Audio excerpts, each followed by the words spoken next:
আমি চাই বাংলাদেশের প্রত্যেকটি জাতিগোষ্ঠী প্রত্যেকটি স্বাতন্ত্র যে সাংস্কৃতিক রয়েছে সেগুলো বাংলাদেশ এবং বিশ্বের দরবারে তুলে ধরতে হবে।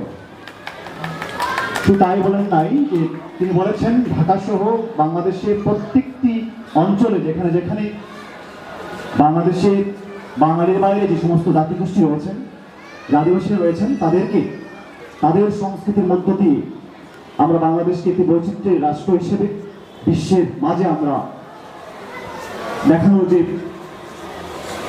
দ্বার তিনি উন্মোচন করেছেন, তার জন্য মাননীয় সংস্কৃতি উপদেষ্টাকে অসংখ্য ধন্যবাদ জানাই।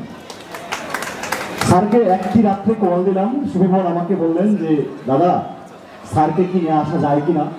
আমি স্যারকে কল দিলাম রাতে, অনেক রাতে কল দিলাম। স্যার বললেন ঠিক আছে অলিক, আমি থাকবো সেখানে, এবং এই অনুষ্ঠানগুলো আরো বেশি বেশি করতে হবে, আরো বড় করে করতে হবে, প্রত্যেকটি জায়গায় ছড়িয়ে দিতে হবে।